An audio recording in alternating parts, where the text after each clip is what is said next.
Cette analyse est basée sur des informations publiques et vérifiables. Au Niger, un général dirige le pays sans calendrier clair de retour à un pouvoir civil. Voici où en est vraiment la situation en 2026. Partie 1. Rappel du contexte. Le général Abdourahmane Tiani prend la tête du Niger à la suite d'un coup d'État qui renverse le président élu Mohamed Bazoum. Depuis, le pays est dirigé par un conseil militaire, sans élection organisée, et sans date précise annoncée pour un retour à l'ordre constitutionnel. En 2026, plusieurs années après la prise de pouvoir, cette situation devient la nouvelle normalité politique du pays. Partie 2. Le quotidien d'un pouvoir militaire installé. Début août 2026, Tiani regagne la capitale Niamey après un déplacement à Maradi, où il participait aux commémorations de la journée des martyrs de la colonisation et de la lutte contre la désertification. Un choix d'événements révélateur, la junte nigérienne mise, comme d'autres régimes militaires de la région, sur un discours de rupture avec le passé colonial pour légitimer son pouvoir auprès de la population, en insistant sur la souveraineté retrouvée face aux anciennes puissances occidentales. Partie 3. Les symboles de la souveraineté retrouvée. Le 1er août 2026, les forces armées nigériennes célèbrent le 66e anniversaire de leur création. Un événement présenté par les autorités comme la démonstration de la force et de l'indépendance retrouvée du pays. Le même jour, le Niger lance officiellement, à Maradi, les travaux de réhabilitation d'une route nationale majeure. Un symbole que la junte met en avant, malgré la rupture avec certains partenaires occidentaux, le pays continue de développer ses infrastructures. Partie 4. La répression continue de l'opposition. Mais derrière cette communication de stabilité et de souveraineté, la réalité politique reste beaucoup plus dure pour l'opposition et la société civile.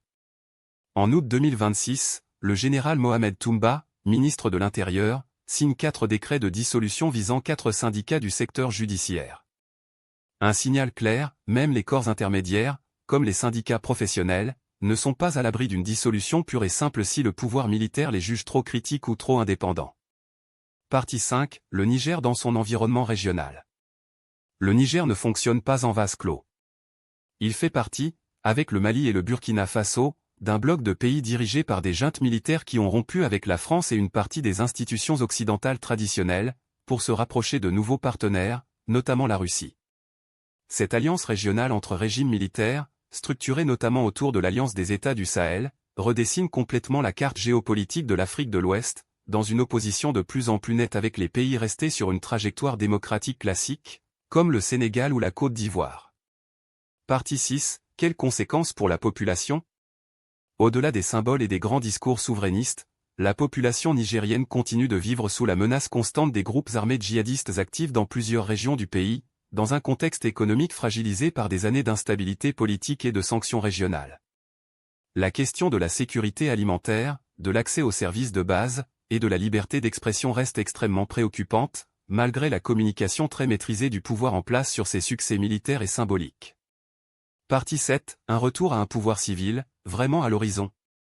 La grande question, pour le Niger comme pour le Mali, c'est de savoir si ces régimes militaires ont réellement l'intention, un jour, de rendre le pouvoir à des civils élus, ou si cette situation transitoire est en train de devenir permanente, comme semble déjà l'indiquer l'évolution malienne avec Assimi Goïta installé jusqu'en 2030 sans élection.